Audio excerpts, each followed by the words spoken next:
Tonight, we drift back to a time before written memory, before human history truly begins, guided only by the oldest words ever pressed into clay. Picture yourself standing in the shadow of a ziggurat that hasn't yet finished drying in the Mesopotamian sun, somewhere around 3500 BCE, when the air itself seems thick with the breath of gods whose names you're only just learning to pronounce. Enlil, Enki, Inanna, and the ground beneath your feet is the rich alluvial soil deposited by the Tigris and Euphrates, rivers that don't just water the land, but seem to carry divine intention in every drop that soaks into the earth where barley will soon grow. The Sumerians, those remarkable people who invented writing itself by pressing reeds into soft clay, believed that kingship was lowered from heaven, a phrase so matter-of-fact in the Sumerian king list that you'd think they were describing the installation of plumbing rather than the cosmic transfer of divine authority to mortal rulers. And yet here we are, thousands of years later, still puzzling over what exactly they meant. You're in a temple courtyard now, let's say in the city of Eridu, which the Sumerians themselves considered the first city ever built, the place where civilization began, and the priests are moving about with that particular unhurried urgency that religious officials have perfected across millennia, carrying offerings of dates and barley beer to the inner sanctum where the statue of Enki resides, his lapis lazuli eyes staring out at a world he supposedly organized from primordial chaos. The mainstream historical fact we should acknowledge right away is that the Anunnaki, in the earliest Sumerian texts, were simply the collective term for the major deities, the great gods, as opposed to the Igigi, or minor gods, and their primary narrative function was to establish the divine order that justified earthly kingship and temple economics. Nothing more exotic than the standard ancient Near Eastern pattern of gods requiring service, humans providing it, and kings mediating the arrangement. But here's where things get delightfully strange, because certain fringe interpreters, the kind who show up at conferences with binders full of photocopied cuneiform and theories about ancient astronauts, insist that the Anunnaki were actually extraterrestrial visitors who came to Earth to mine gold, genetically engineered humans as a slave labor force, and established themselves as gods in our primitive ancestors' understanding, which is quite a leap from pantheon of agricultural deities, but makes for entertaining late-night television. Scholarly debate continues about whether the Anunnaki were originally sky gods or underworld gods, with some cuneiformists pointing to early texts that place them in heaven, and later ones that relocate them to the realm of the dead, suggesting either a mythological shift, or perhaps multiple traditions that got tangled together as Sumerian culture absorbed influences from surrounding peoples over centuries of cultural exchange and political upheaval. Now, you probably won't survive this. I mean the slow, gentle descent into sleep while learning about ancient Mesopotamian theology, not some actual ancient curse, though if you start dreaming in cuneiform, please don't blame me. So before you get comfortable, take a moment to like the video and subscribe, but only if you genuinely enjoy what I do here, because I'd rather have a small audience of people who actually appreciate deeply nerdy historical bedtime stories than a huge audience of people who clicked by accident while looking for cat videos. If you'd like, you can share where you're listening from and what time it is in your corner of the world. It's always fascinating to know that someone in Oslo is hearing this at 2 a.m, while someone in Melbourne is listening during their afternoon commute, and someone in Sao Paulo is using it to wind down after dinner, all of us connected by our shared curiosity about humanity's first attempts to explain who was in charge and why. Now, dim the lights, maybe turn on a fan for that soft background hum, and let's ease into tonight's journey together, settling into the realization that the Anunnaki aren't just ancient gods, but windows into how our ancestors thought about power, legitimacy, and the relationship between the human and the more than human, which is a pretentious way of saying they were trying to figure out why some people got to live in palaces while others hauled water, and blaming it on divine organization seemed more palatable than admitting it was just institutional violence with good marketing. The temples themselves were called houses of the gods, and they weren't metaphorical houses, but actual residences where the deity was believed to dwell in the form of a cult statue that was fed, clothed, and put to bed each night, in rituals so detailed that we have ancient instruction manuals for divine bedtime routines, which is either touching or bizarre depending on your perspective, though honestly it's probably both. Enki, the god of wisdom, fresh water and crafts, was particularly important to the Anunnaki hierarchy, because he possessed the me, those mysterious divine decrees, or fundamental elements of civilization, everything from kingship and priestly offices to music and sexual intercourse, literally the building blocks of culture, kept in the gods' possession, like some cosmic filing system. And the myths tell us that Inanna, goddess of love and war, and generally not someone you wanted to cross, once got Enki drunk and stole the me from him, which is both a serious theological narrative about how the city of Uruk gained preeminence, and a story about a younger deity getting an older one tipsy and robbing him blind, proving that divine politics could be as messy as the mortal kind. The jokes practically write themselves when you realize that ancient Mesopotamian theology includes a story about intellectual property theft, facilitated by overindulgence in date wine, and that the resolution involved Enki's servant demons chasing Inanna's boat down the river,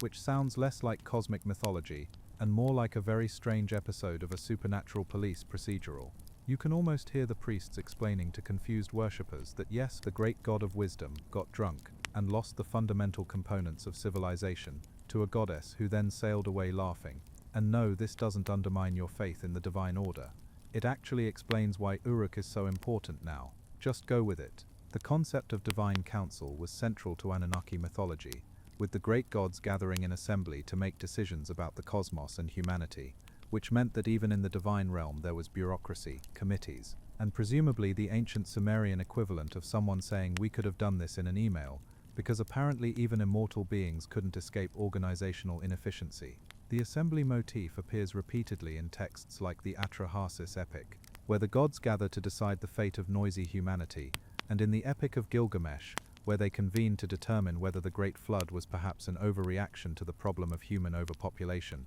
which in retrospect it definitely was, though in fairness to Enlil, the god who ordered it, there wasn't exactly a celestial HR department to review his decisions or suggest alternative conflict resolution strategies. Some fringe theorists get very excited about the assembly concept, seeing it as evidence of some kind of galactic federation or council of ancient astronauts, which requires ignoring the fact that divine councils were a standard feature of ancient Near Eastern religion from Babylon to Ugarit to early Israel, not exactly a unique or mysterious narrative pattern, but rather a very human projection of political organization onto the cosmic realm, because if human kings needed advisors and assemblies, surely the gods did too. The word Anunnaki itself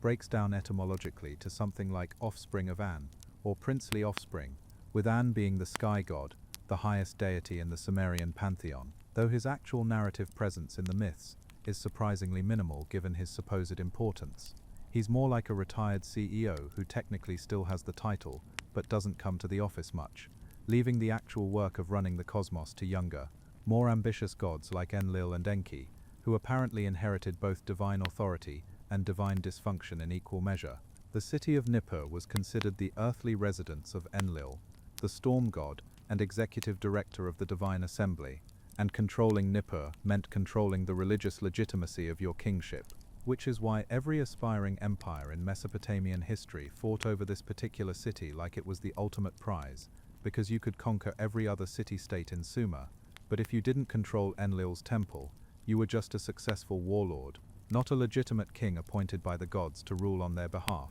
We have clay tablets recording grain distributions to temple personnel, ration lists for priests and workers, hymns to the Anunnaki praising their divine attributes in repetitive formulaic poetry that was probably lovely when chanted, but reads like the world's earliest performance reviews when translated into English. Enlil, Lord of heaven and earth, whose word is firm, whose pronouncement is unchangeable. Yes, we get it, you're in charge. Very impressive. Can we please move on to the part about whether the harvest will be good this year? The quirky interpretation crowd loves to point out that Sumerian texts describe the Anunnaki as coming from or being associated with the heavens or the mountains, which they take literally as evidence of aerial descent from the sky, conveniently overlooking that mountains were sacred spaces in ancient Near Eastern religion, more broadly, symbolic of divine presence and cosmic connection, not landing strips for spacecraft, though I suppose if you squint hard enough at a ziggurat, it does look vaguely like a launching platform, assuming ancient astronauts had very specific architectural preferences and unlimited patience for step pyramid construction. The reality, of course, is that the Anunnaki mythology reflects a sophisticated but entirely terrestrial attempt to explain power structures, natural forces, and the human condition using the conceptual tools available to Bronze Age minds. which is impressive enough without needing to add extraterrestrials to the mix. Though admittedly extraterrestrials do make the story more marketable for certain audiences who find regular history insufficiently dramatic. Kingship, according to the Sumerian king list, was lowered from heaven after the flood, a phrase that appears in the text with such casual authority that you'd think the anonymous scribe was reporting the weather rather than claiming that political legitimacy literally descended from the sky. And this document, inscribed on clay in multiple versions across centuries, presents a chronological account of Sumerian rulers that begins with kings who reigned for impossibly long periods, 28,800 years, 36,000 years, numbers so absurd that even ancient readers must have raised an eyebrow. Before the flood reset everything, and post-Diluvian kings settled into more reasonable lifespans, like 1,200 years, which is still ridiculous, but at least within the bounds of mythological exaggeration, rather than mathematical impossibility. The concept of divine kingship in Mesopotamia wasn't just religious window dressing for political authority, but the actual ideological foundation of the state, with kings claiming to be chosen by the Anunnaki, particularly by Enlil, and later by Marduk, in Babylonian versions of the same basic idea. And this divine selection manifested in elaborate coronation rituals, temple-building programs, and inscriptions where kings describe themselves in the third person as he who was called by name by the gods, which is ancient Near Eastern humble bragging at its finest. The mainstream scholarly understanding is that this ideology served to consolidate power in increasingly complex urban societies, where you needed some explanation better than "I have more soldiers than you," to justify why one person got to live in a palace, wear fancy clothes, and receive the best cuts of meat, while everyone else farmed. And divine appointment was infinitely more elegant than admitting that civilization emerged through a combination of agricultural surplus, population pressure, hydraulic management requirements, and organized violence. Now, the fringe interpretation gets particularly creative with the king list's antediluvian rulers, suggesting that these impossibly long reigns represent actual lifespans of the Anunnaki themselves, ruling directly before teaching humans the arts of kingship, or alternatively, that the numbers are encoded astronomical data, or perhaps records of organizational tenures rather than individual lifespans, which are at least more interesting explanations than ancient scribes were really bad at math, or mythological time works differently from historical time, though the latter is almost certainly correct and considerably less exciting. Scholarly debate continues over whether the Sumerian king list represents genuine historical memory, complete fabrication, or some combination of both, with some cuneiformists arguing that the post-flood kings in the list correspond to actual historical rulers, whose reigns can be verified through other sources, while others suggest the entire document is a politically motivated fiction created to legitimize later dynasties by connecting them to an unbroken chain of divine appointment, stretching back to the moment when kingship itself descended from heaven, like some kind of political meteor. The city of Kish, mentioned in the king list as the first dynasty after the flood, has yielded archaeological evidence of early urban occupation, which some scholars take as confirmation that the document contains kernels of historical truth embedded in mythological packaging, while others point out that claiming your city was first doesn't actually make it first, it just means your scribes were better at propaganda than the competition. Let me share a delightful bit of historical irony. The Sumerian king list was probably compiled during the Ur III period around 2100 BCE, when the kings of Ur wanted to establish their legitimacy by demonstrating continuity with the glorious past, which means the document that purports to record ancient history was actually a relatively late political advertisement, like if someone today wrote a chronological list of all American presidents, but included King Arthur and Charlemagne at the beginning, just to make the whole enterprise seem more impressive and divinely ordained. The role of the Anunnaki in kingship ideology was to serve as both the source of royal authority and the judges of royal performance, with kings regularly claiming in their inscriptions that they were building temples, digging canals, and conquering enemies specifically because the gods commanded it. And if things went badly, invasion, drought, plague, well, that was also the gods' judgment, a theological framework that was remarkably convenient for explaining both success and failure without ever questioning the fundamental system. The priestess, often a king's daughter, would be installed as the human bride of a god, usually Nana the moon god in the city of Ur, in a sacred marriage ritual that symbolically united earthly and divine authority.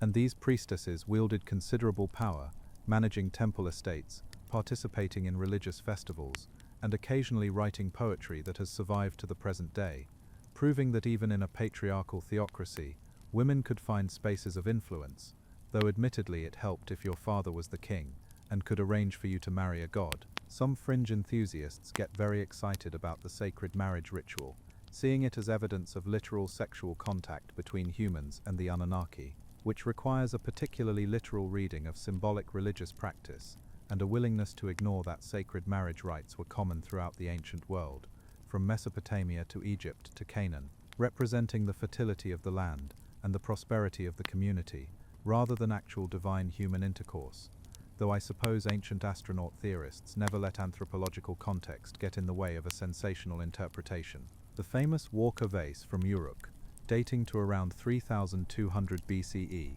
depicts a sacred marriage procession, showing the king presenting offerings to Inanna, represented by her symbol rather than in human form, which gives us actual visual evidence of these rituals, and proves that the Sumerians took them seriously enough to commemorate them in expensive, beautifully carved stone, and yet somehow the artifact doesn't include any obvious depictions of spacecraft or genetic engineering laboratories, which must be disappointing for certain alternative historians. The Me, those mysterious divine decrees that Enki possessed and Inanna stole, included kingship itself as one of the fundamental components of civilization, suggesting that the Sumerians understood political authority not as something humans invented, but as something inherent to the cosmic order, discovered or received rather than created, which is either profound theology or sophisticated propaganda depending on your level of cynicism about Bronze Age politics. Temples in Sumerian cities weren't just religious centers but economic powerhouses, controlling vast estates, employing thousands of workers, managing trade networks, and basically functioning as the ancient equivalent of diversified corporations with tax-exempt status, and the temple personnel, priests, administrators, craftspeople, farmers, all worked under the theoretical authority of the god who owned the estate, but the practical authority of the king who appointed the high priest and audited the accounts, a neat arrangement that merged religious and political authority into a single institutional structure. The ziggurat, that stepped pyramid temple platform that has become the iconic architectural symbol of Mesopotamia, wasn't actually the main temple building, but rather a monumental stairway, providing access from the earthly plane to the heavenly realm, with the actual shrine usually located at the top, where the god could descend from heaven to meet with their human servants, or where the king could ascend to have private consultations with the divine, depending on whether you interpret the theology from a bottom-up or top-down perspective. And either way it required a lot of bricks and a lot of labor to maintain the cosmic connection. Scholarly debate about Anunnaki kingship ideology often centers on the question of whether this was primarily a top-down imposition by elites seeking to justify their power, or a bottom-up development emerging from genuine religious belief among the population. And the answer is probably both, because humans are perfectly capable of being simultaneously sincere believers and cynical manipulators, and the king who genuinely believed the gods chose him could also recognize that claiming divine appointment was useful for preventing rebellions and securing tax compliance. The Code of Hammurabi, much later than our Sumerian focus, but working within the same basic ideological framework, begins with Hammurabi claiming that Anu and Enlil named him to bring justice to the land and destroy the wicked, which is excellent marketing for what is essentially a collection of case law and legal precedents. And the fact that Hammurabi felt compelled to frame his law code as divinely ordained instructions rather than just here are the rules, tells us something important about the staying power of Anunnaki kingship ideology across Mesopotamian history. The sacred king wasn't just a political ruler, but a cosmic mediator, responsible for maintaining wrong civilization, that's Egyptian. I mean responsible for maintaining Kitu and Misaru, Akkadian terms for truth and justice, the proper order that the gods established and expected their human representatives to uphold through correct ritual, just administration, and the occasional smiting of enemies who threatened the divinely ordained status quo. Some kings took this responsibility very seriously, like Gudea of Lagash, who left us numerous statues showing him in pious poses and inscriptions describing his meticulous attention to temple building, while others seem to have been more focused on the conquering enemy's part and left the pious duties to their priests, which suggests that even in a theocratic system, individual personality and political priorities could shape how the ideology actually functioned in practice. The fringe interpretation crowd loves to make much of the fact that Sumerian kings were called Lugal, which means great man or big man, seeing this as evidence that the Anunnaki rulers were literally larger than normal humans, perhaps because of their extraterrestrial origin or genetic superiority, conveniently ignoring that big man was a leadership title found in many pre-state societies and didn't necessarily imply physical size any more than calling someone a big shot today means they're literally larger than other people. Though I suppose if you're committed to the ancient astronaut hypothesis, every linguistic detail becomes potential evidence. The reality of Sumerian kingship was probably far more mundane than either the pious inscriptions or the extraterrestrial theories suggest. Successful military leaders who consolidated control over multiple cities, established administrative systems to manage irrigation and trade, patronized temples to secure religious legitimacy, and wrote lots of inscriptions ensuring that future generations would remember them as divinely chosen heroes, rather than as the opportunistic warlords they probably were. Which is not to diminish their genuine achievements in building civilization, but simply to acknowledge that ancient propaganda was still propaganda, even when pressed into clay tablets. Temples rise from the Mesopotamian plain like mountains delivered to the wrong landscape, artificial peaks constructed brick by brick, each one a statement of divine presence and human devotion. And these buildings weren't afterthoughts in Sumerian urban planning, but the organizing principle around which entire cities took shape, with the temple complex at the center and residential districts radiating outward in a pattern that physically encoded the Anunnaki hierarchy into the very streets where people lived, worked, and died in service to gods they believed controlled every aspect of their existence, from rainfall to royal succession. The Eanna temple complex in Uruk, dedicated to Inanna and An, covered roughly 233,000 square feet at its height, which is larger than 4 American football fields, and the archaeological remains show multiple building phases, suggesting continuous renovation, expansion, and replacement across centuries, because maintaining divine real estate was apparently a never-ending construction project that kept architects, brickmakers, and laborers employed for generations while simultaneously demonstrating the city's wealth and the king's piety to anyone who could see the monuments rising above the surrounding flatlands. The mainstream archaeological evidence indicates that these massive temple platforms required sophisticated organizational capacity, calculating volumes of bricks, managing supply chains for materials, coordinating thousands of workers, feeding and housing labor forces, allocating finished space to various religious and economic functions, which tells us that Sumerian civilization had developed complex administrative systems by at least 3500 BCE, probably earlier, and that these systems were intimately connected to temple economics and religious ideology, because you don't accidentally build a ziggurat, you plan it, fund it, and execute the plan using bureaucratic tools that wouldn't look entirely unfamiliar to modern project managers, minus the spreadsheets and PowerPoint presentations. Now, some alternative historians examine these temples and see evidence of ancient power plants, astronomical observatories, or landing platforms for spacecraft, interpreting the architectural precision and astronomical alignments as too sophisticated for primitive Bronze Age people to achieve without extraterrestrial guidance, which requires simultaneously believing that ancient humans were brilliant enough to achieve spaceflight, but somehow forgot to mention it in any of their extensive written records, and also that they were too stupid to build large buildings without alien help, a contradiction that doesn't seem to trouble the ancient astronaut enthusiasts, who presumably haven't spent much time actually studying how human ingenuity, trial and error, and generational knowledge transmission can accomplish remarkable things given sufficient time and motivation. Scholarly debates about Sumerian temple architecture often focus on questions of cultural borrowing and innovation.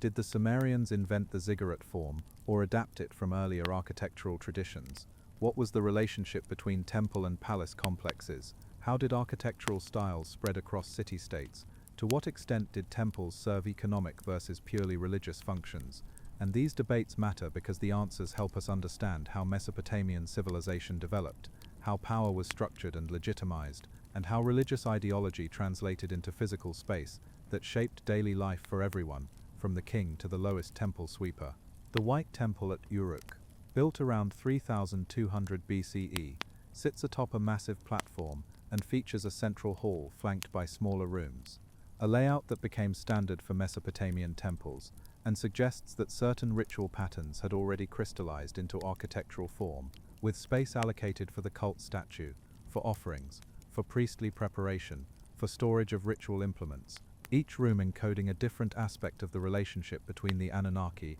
and their human servants, in walls of mud brick that have somehow survived 4,000 years in a climate that destroys almost everything organic. Let me offer you this delightful detail. Archaeologists excavating Sumerian temples have found foundation deposits, ceremonial offerings buried beneath the corners of buildings, containing inscribed bricks, metal figurines, stone tablets, and sometimes even jewelry, which means that ancient builders understood the importance of time capsules long before we gave them that name, and they carefully selected objects that would communicate to future generations. This building was important, constructed by King so-and-so, dedicated to god such and such, and by the way, we had access to copper and lapis lazuli, so clearly we were prosperous and important. The ziggurat at Ur, reconstructed partially in the 1980s, based on archaeological remains and ancient descriptions, gives modern visitors a sense of the scale and ambition of these projects, though the reconstruction is controversial among archaeologists, who generally prefer leaving ruins as ruins rather than speculating about original appearances. But even in its partially reconstructed state, the structure impresses with its massive base and steep staircases that seem designed less for easy access and more for dramatic effect, which was probably the point. Gods and kings don't need wheelchair ramps. They need architecture that inspires awe and reinforces hierarchy through vertical displacement. Temple personnel formed a complex hierarchy mirroring the divine hierarchy they served, with the high priest or priestess at the top, followed by lesser priests, temple administrators, scribes, musicians, craftspeople, and menial laborers at the bottom, and everyone in this pyramid knew their place, performed their assigned duties, and received rations from the temple storehouse according to their rank, creating a microcosm of the broader social order, where position determined everything from what you ate, to where you lived, to whether anyone would remember your name after you died. The fringe interpretation crowd gets very excited about ancient accounts of gods descending to temples, and seeing this as evidence of literal aerial arrival of the Anunnaki to their earthly residences, ignoring that divine descent was standard theological language in Mesopotamian religion. Gods were believed to inhabit their cult statues when properly invoked through ritual, and this presence was described in terms of descent from heaven, or emergence from sacred spaces, metaphorical language that made sense within the culture's understanding of reality, but shouldn't be interpreted with the theological sophistication of someone who thinks it's raining cats and dogs,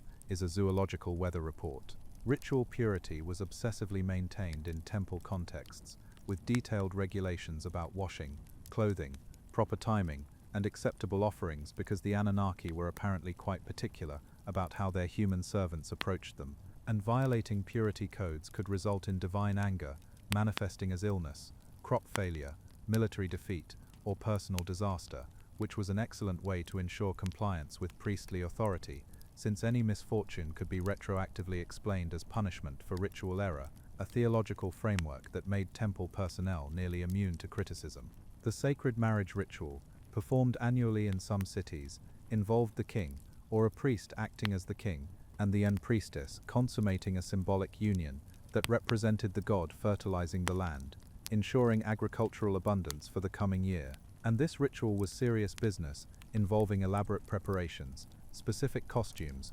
ritualized dialogue, and presumably a certain amount of awkwardness, since religious duty and personal desire don't always align conveniently, though the ancient records preserve only the theological meaning, not the human reactions of the participants. Some scholars debate whether the sacred marriage involved actual sexual activity or was purely symbolic, a question that ancient texts don't explicitly answer, probably because for the original participants, it was so obviously one or the other that they didn't think to clarify for confused academics. 4,000 years later, and honestly either interpretation works theologically, since symbolism in ritual can be just as powerful as literal action, though personally, I lean toward the actual consummation theory, simply because Bronze Age religion wasn't known for its restraint or subtle metaphors. Temple economies controlled enormous resources. Some estimates suggest that temples owned up to 1/3 of all agricultural land in Sumerian city-states, which meant that the Anunnaki, through their human representatives, were the largest landowners,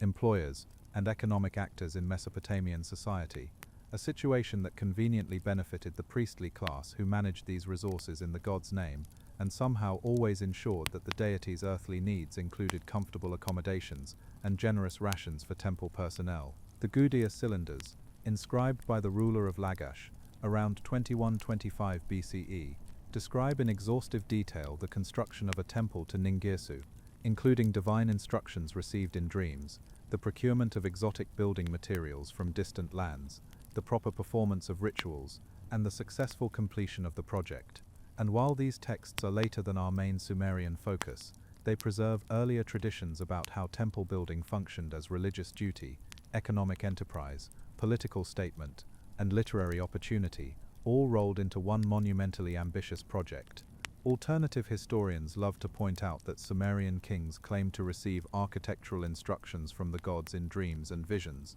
seeing this as evidence of some kind of telepathic communication with extraterrestrial beings. Rather than the more obvious explanation that attributing your building plans to divine revelation was excellent, public relations and made it harder for critics to question your design choices. Why did you build it that way? The gods told me to. Oh well, can't argue with that. A rhetorical strategy that has served religious authorities well across cultures and centuries. The reality of Anunnaki temple hierarchies was that they created stable institutional structures that could survive individual rulers, preserve knowledge across generations, train specialists in everything from astronomy to accounting, and provide social welfare functions, like distributing grain during famines, even while simultaneously concentrating enormous power in the hands of a relatively small religious elite, who could claim divine authorization for essentially any decision that benefited their institutional interests, which is not necessarily a criticism, since someone had to organize complex irrigation societies, and you could do worse than educated priests, who at least claimed to serve higher purposes than personal enrichment, even if the line between serving the gods and serving yourself was occasionally rather blurry. The flood arrives in Mesopotamian mythology, not as a random natural disaster, but as a deliberate divine decision, with the Anunnaki gathering in assembly to address the problem of noisy, overpopulated humanity, whose clamor disturbs the gods' rest, and Enlil, the executive director of the pantheon, proposes a final solution that would make any HR manager nervous: complete liquidation of the human workforce through comprehensive drowning, which the other gods approve, apparently without considering whether this might be a slight overreaction to the problem of neighbors who don't respect quiet hours. The Atrahasis epic, preserved in multiple versions from around 1700 BCE, but containing earlier Sumerian traditions, tells us that Enki, the clever god of wisdom, who seems to have had a soft spot for his human creations, warned the hero Atrahasis about the coming deluge by speaking to the wall of his reed house, a divinely inspired loophole that allowed Enki to technically not violate the assembly's decision, while still ensuring human survival, because apparently even gods appreciated creative contract interpretation and bureaucratic workarounds when the bureaucracy in question was contemplating genocide. The mainstream scholarly understanding is that flood narratives in Mesopotamian literature reflect genuine experiences of catastrophic flooding in the Tigris-Euphrates river system, where seasonal floods were predictable, but occasional massive inundations could destroy cities, drown populations, and reshape the landscape. And these traumatic events naturally became embedded in cultural memory and mythological traditions, serving to explain suffering, justify divine authority, and preserve warnings about the relationship between human behavior and cosmic consequences. Now, certain fringe interpreters see the Mesopotamian flood as evidence of some global catastrophe, perhaps caused by melting ice caps at the end of the last ice age, or meteor impacts, or even deliberate action by the Anunnaki to reset their genetic experiments, which requires believing that the Bible, the Epic of Gilgamesh, and various other flood traditions are all describing the same historical event rather than parallel developments of a common mythological theme found in many cultures that live near large bodies of water and periodically experience devastating floods that feel apocalyptic to the survivors, even if they're geographically limited. Scholarly debate about the Mesopotamian flood tradition often focuses on the relationship between different textual versions: the Sumerian Eridu Genesis, the Old Babylonian Atrahasis, the standard version of the Epic of Gilgamesh, and what changes between these versions tell us about evolving theological concerns, political contexts, and cultural values, with some scholars arguing that the flood story became more morally complex over time, shifting from gods annoyed by noise to gods concerned about human sin, reflecting Mesopotamian civilization's developing ethical sophistication. The famous Tablet 11 of the Epic of Gilgamesh, which contains the flood story, as told by Utnapishtim to Gilgamesh, includes wonderfully specific details about the construction of the survival ark, square in shape, with multiple decks, sealed with bitumen, loaded with craftspeople and animals, that sound less like vague mythology and more like someone's genuine attempt to imagine the engineering requirements of surviving a catastrophe, complete with the kind of practical problems you'd actually encounter, like how to manage animal waste on a multi-day voyage, or what happens when you run out of drinking water. Let me share this delightful narrative moment. After the flood recedes, and Utnapishtim offers sacrifice, the gods smell the sweet savor, and gather like flies around the offering, which is either touching in its anthropomorphism, or hilarious in its suggestion that immortal cosmic beings are basically motivated by good barbecue. And Ishtar, the Akkadian version of Inanna, shows up wearing a necklace of lapis lazuli flies, and dramatically swears she'll never forget this terrible day, which seems like an odd choice of memorial jewelry,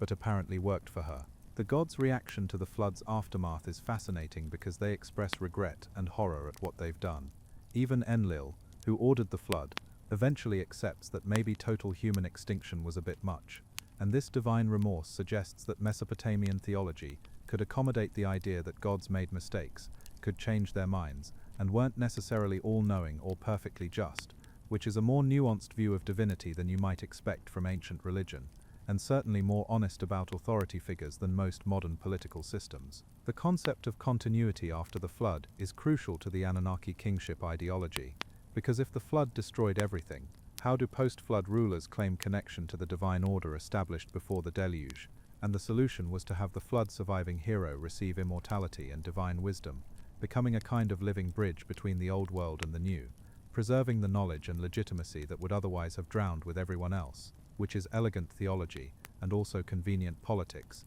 since it allows post-flood kings to claim unbroken descent from pre-flood divine appointment. Some alternative historians get very excited about descriptions of the ark's dimensions and construction, seeing encoded mathematical ratios, astronomical constants, or even blueprints for some kind of survival technology beyond simple boat building, which requires ignoring that ancient people were perfectly capable of doing mathematics, astronomy, and engineering without extraterrestrial help, and that a culture that built ziggurats and maintained complex irrigation systems could probably figure out how to make a large waterproof boat without needing alien instruction manuals. The covenant established after the flood, gods promising never to destroy humanity again, humans recommitting to divine service, creates a new contract between the Anunnaki and their human subjects, one based on mutual recognition that both parties benefit from the arrangement, and that total destruction helps no one, which is basically the theological version of labor management negotiations,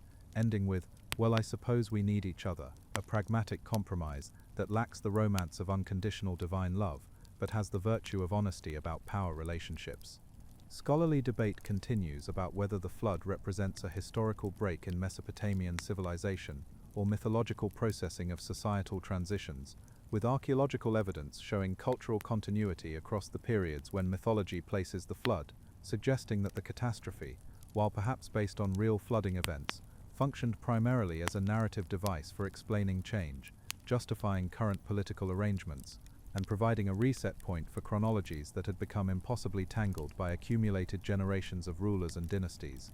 The Sumerian king list places the flood at a specific point in its chronology, after the antediluvian kings with their impossibly long reigns, and before the historical dynasties, whose reigns can be verified through other sources, suggesting that the flood served as a convenient boundary marker between mythological time and historical time, a watershed moment, pun absolutely intended, separating the age when gods walked the earth from the age when they merely supervised from heaven, while human kings managed earthly affairs. Temple architecture shows no obvious break, corresponding to the mythological flood, with building traditions continuing across the periods in question, which suggests that whatever historical events inspired the flood mythology, they didn't actually destroy Sumerian civilization's institutional memory or technical capabilities, and the continuity of religious architecture implies continuity of religious ideology, meaning the Anunnaki hierarchy presumably survived the flood more or less intact, just as the myths themselves describe. The fringe interpretation crowd sometimes claims that the flood was a deliberate Anunnaki action to destroy evidence of their genetic experiments, or to eliminate human populations that had become too knowledgeable or rebellious, which requires believing that advanced beings capable of genetic engineering and space travel chose drowning as their method of population control rather than anything more efficient or selective, and also that they somehow failed to completely eliminate humanity, despite having godlike power, making them simultaneously incredibly advanced and incredibly incompetent, which seems like an unstable combination of attributes. The reality of flood mythology in Mesopotamian tradition is that it served multiple cultural functions, explaining geological features and ancient ruins, processing traumatic cultural memories, justifying current political hierarchies, teaching moral lessons about divine authority and human responsibility, providing narrative entertainment, and creating shared cultural identity through common stories. And these functions worked perfectly well without requiring the flood to be literally historical, or the Anunnaki to be literally extraterrestrial, though admitting this requires accepting that ancient people were sophisticated thinkers capable of using metaphor, allegory, and symbolic narrative, which apparently some modern interpreters find harder to believe than ancient astronaut theories. So here we are,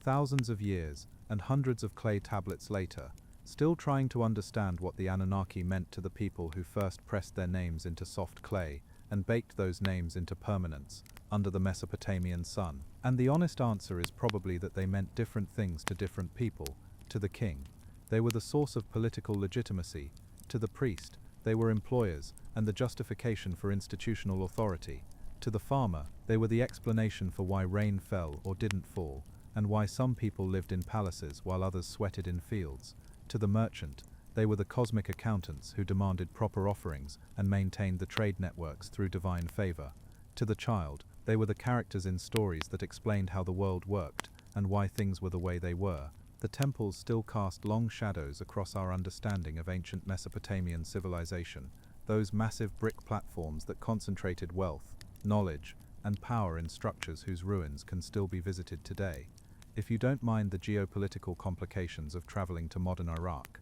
and standing in those ruins, you can almost feel the weight of human ambition and divine imagination that went into building not just physical structures but entire worldviews, complete cosmological explanations for existence that happened to justify some rather convenient earthly arrangements for those who controlled access to the gods.